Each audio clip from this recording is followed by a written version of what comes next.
So thank you so much for agreeing to be interviewed. No worries, bro. Okay, let's just jump right into it. What gave you the idea to start this kind of business? I don't know, actually, just kind of randomly fell into making arcade machines. I had one job where I was in the clothing industry, then I started working in video games, and then little by little I got into becoming a person who consults for video game companies to make their arcade machines for them. Mm-hmm. And I know this is kind of a abstract job. It's super cool. But was there any special education or kind of like training you needed to get here? My degree is pre-med, so that has nothing to do with medicine. Then I got a degree in business. It also has nothing to do with business. And then once you learn how to make it, you just keep making it and perfecting your craft until you know how to do it. So, like any product in here, just starts off with something like this, like a piece of wood with some like general electrics in it, and then you dial it in, you like perfect it, you make changes, till you have a finished product. And that's kind of like what my career is like. I started with a position, I learned, I moved up, I learned more, and now I can make lots of different types of video game hardware, basically. Mm-hmm. So I didn't go to school for engineering, or like I don't have an art degree, just general business and medicine, and then turned into all this stuff. Yeah. This is an awesome job. Is there any advice you have for a young person like me who would like to get into something like this? The biggest thing is there's a need to be an apprentice. In any job you have, like you always want to learn from people who've done it long, and you have people to teach you. Like I had people who taught me how to cut wood, how to do electronics, how to do stuff like that. So when you're young, treat your first 4 or 5 years in the workplace like almost as an extension of college, or extension of your education. So don't think, oh, I'm going to graduate college, I'm going to get a degree in business, and I go and I be the president of a company. Go in and know, and I go into a job and try to find the right people who you think are going to be your mentors, work with them, learn what they know, and then be humble. Like you're young, you're unpolished, you're raw, you want to figure out what your skill set is, try a bunch of different things, work from people who know, like refine your skill set, and then kind of grow into your role. And don't think you're just gonna go into a role and do it. Know that you need people to help you, and you have to learn from people around you. That treat your beginning just like at school all over again. And like a job isn't just you trying to go and make money. A job is how can the people around you teach you, and almost like keep it like a constant learning experience.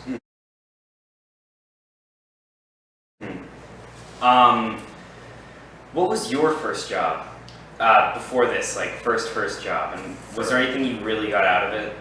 The first job I had, I was actually a nanny. I was a male nanny, and I took care of a family in Malibu. And I was their tutor, so I taught them mostly science and math. And I taught them, I took them, did their homework and whatever they wanted. I used to drive them, I took them surfing, I took them skateboarding. And probably the biggest thing I learned in that was just it's important to be humble and to just be of service to people around you. You just want to help out. And that job led to my first corporate job where I was working for the family, and I eventually worked for their company. At the time it was Cherokee and Dickies, which was a clothing company, and I started learning to make clothes. And same thing, I learned from people around me, I learned how to make clothes. And after I learned how to make clothes, I got an opportunity in the video game industry, and I realized making a pair of socks is the same thing as making an Xbox. It's just, you get a bunch of stuff, you put it together, you make it as nice as possible, and you put it into a package and you ship it. It's all a matter of combining different things in different orders to make different products. So I said, if you can make a pair of socks, you can make a car. It's just how do you get cotton and weave it together and then put logos on it and it's a sock, or you get steel and plastic and all these materials and you put it together and you make a car. One's just a lot more complicated than the other. But it's the same general idea. I know you're probably not making socks all the time, but what does an average day at your job look like? We made stuffed animals. They're not that far away from socks. They're one step away. But an average day, mostly right now, we're doing video game machines. So there's two major components. Half of it is we're trying to make the software, which with your have software partners or people who write the code. So we're getting code, we're testing the code, making sure it's compatible with our system. So half the day looking at all these units, these are just testing. So we're getting software sent from whoever's designing the software. We're testing and make sure it's integrated with our hardware. The other side is making the hardware, figuring out what screens we have to put, what processors we have to put, what buttons, what joysticks, and there's infinite options. If it's running too slow, maybe we need more processing horsepower. If, the joysticks aren't right, maybe we need different springs, and basically just getting all the pieces and combining it together. So mostly we get samples from our different suppliers, our hardware and software suppliers. We bring them here and we iterate. We make comments and we try to make the samples we have better, give comments to our suppliers. They get the changes, hopefully they listen to them, then they apply them and send us a new sample. And that's kind of our day-to-day. It's getting stuff, processing it, revising, and getting new stuff until we're happy enough when we go into production and then we ship it to the masses of people. Is there anything just like challenging about this job? The most challenging thing about most jobs is people.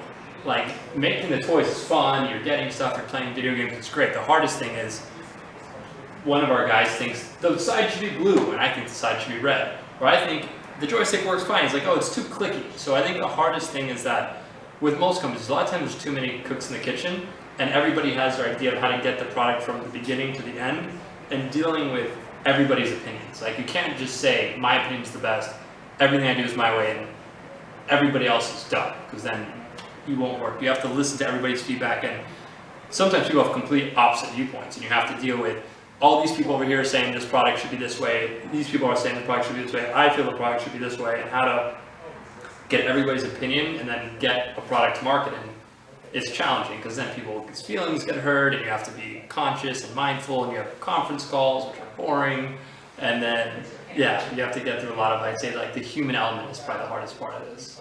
Yeah. Would you say this is your dream job? It's not bad, It could be working in a coal mine. So, like I said, every job has its challenges, its good things and its bad things. I love video games. I love making toys. I love going to people's houses and seeing the toys that I made in their living rooms. And but yeah, some days you just want to like go home, like, I'm not working anymore. The world's falling down. But I'd say it's between me, video games, and surfing. And unfortunately, surfing's not an industry which I could provide for my family, and so video games isn't bad. Mm-hmm. So let's say when you were 5 years old, what did you want to be? When I was 5, I don't know what I wanted to be. I know I really liked Legos and I really liked car tracks. And I was really little, I was like, I wish there could be a job where I just built car tracks all day long. And like, I loved making like loop-to-loop car tracks and stuff like that, or just like building anything. And then when I got older, people were like, you need a job, you have to be a doctor or a lawyer. And for 15 years, I thought I was going to be a doctor. So I'd say between like 10 and 20, I thought I had to become a doctor. But when I was little, I thought, I just want to build stuff all day long. And in general, I get to build stuff now, which is kind of cool. But I didn't think there was a job of building video games. I didn't think that was like, nobody told me that was a career path. Yeah.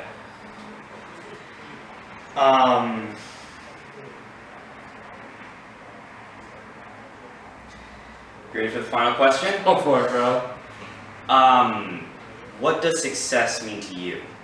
I think success, to me, it just means just being happy with doing what you're doing every day. Just going to work, and I don't think making a lot of money is necessarily successful, and I don't think that like the end of the rainbow is like what your title is. I think if you just go to work, you have fun, you have purpose, and you feel like whenever we die that you did something that was like worthwhile, I think it's success. So if you're an artist and you wrote some songs, or like us, we made a few video game machines, just success is you did something you liked and you actually did it. You just didn't like talk about doing it. You actually like did what you wanted to achieve. And yeah, so now I think this is pretty successful and it's fun, so yeah.